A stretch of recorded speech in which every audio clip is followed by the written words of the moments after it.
Assalamualaikum warahmatullahi wabarakatuh. Halo teman-teman semua, welcome back to my videos. Dan kali ini tentunya bersama saya, Jessie akan menjelaskan nih stimulasi pembelajaran ekonomi yang ada di kelas 10 SMA. Nah, pada kelas ini tentunya saya mengambil materi permintaan, penawaran, dan keseimbangan pasar. Nah, kali ini saya menggunakan model pembelajaran itu problem based learning atau PBL. Nah, metode ini itu biasanya cocok untuk mengajak siswa dalam berpikir kritis maupun memecahkan masalah yang nyata. Nah, adapun langkah-langkah yang akan saya terapkan itu pertama, itu bakal ada fokus pada orientasi masalah. Nah, sebelum dilakukannya orientasi masalah, pastinya akan ada pembukaan dulu, mulai dari salam maupun doa dan presensi di kelas.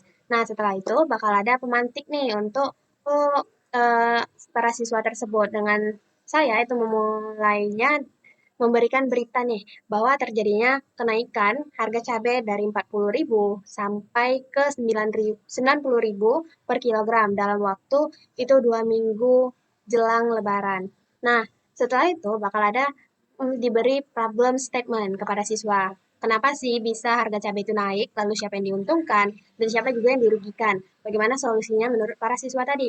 Nah, tentunya di sini siswa itu dipersilakan untuk menulis jawaban mereka di buku masing-masing dan tentunya guru juga tidak memberikan jawaban yang langsung jawaban gitu. Tapi dibiarkan mereka untuk berpikir dulu atau penasaran terhadap masalah yang mereka dapatkan. Nah, pada langkah kedua itu diberilah bekal dengan memutar video pembelajaran yang dari YouTube itu tentang materi. Nah, setelah itu bakal ada pembagian pernyataan pemandu nih, pertanyaan pemandu nih, dengan apa itu permintaan, apa itu penawaran, hingga ke apa yang dimaksud dengan titik keseimbangan. Nah, lalu tentunya siswa itu mencari jawaban dari video, buku, maupun sumber-sumber lain. Nah, mereka itu mulai menggabungkan konsep dengan kasus harga cabai tadi. Nah, selanjutnya pada konsep langkah ketiga itu akan dilakukannya investigasi kelompok, di mana guru itu memberikan siswa menjadi 5 kelompok heterogen dengan setiap kelompoknya itu mendapatkan subbab yang berbeda. Nah, mulai dari kelompok satu dengan menanyakan faktor per faktor permintaan apa yang menyebabkan harga cabai naik, lalu juga faktor penawaran apa yang menyebabkan harga cabai naik, dan yang ketiga itu dampak kenaikan harga bagi konsumen, dan yang keempat itu dampak kenaikan harga bagi produsen dan pedagang, lalu yang kelima itu ada solusi kebijakan apa yang bisa dilakukan oleh pemerintah. Nah, di sini siswa itu akan melakukan diskusi dan mencari data hingga ke menggambar kurva menurut mereka. Nah, di sini guru akan membimbing mereka dengan cara berkeliling dan tidak memberi jawaban yang instan. Nah, selanjutnya itu pada langkah keempat dengan menyajikan karya masing-masing dari kelompok tadi.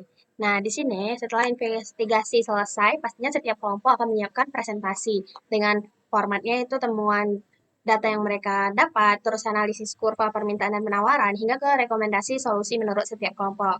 Nah, setelah itu bakal ada dilakukannya evaluasi masalah, di mana di sini akan kan tadi sudah terjadinya presentasi dan saya itu akan memandu diskusi di dalam kelas.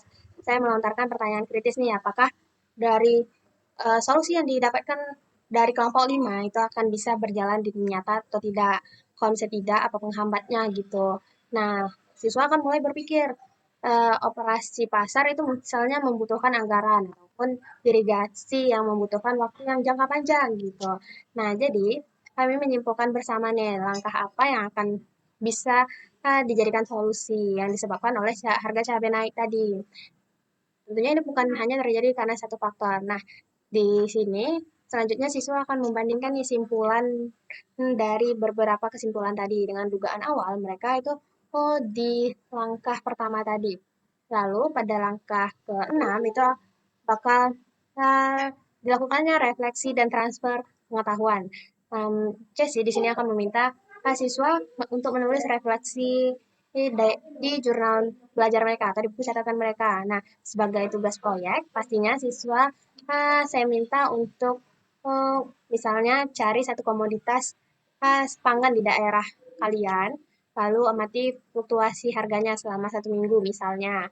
Nah, setelah ini pastinya siswa setelah mendapatkan solusi dari problem based learning tadi, pastinya bakal terjadinya transfer pengetahuan di dunia nyata. Nah, setelah itu bakal bakal ke sesi terakhir yaitu bagian penutup.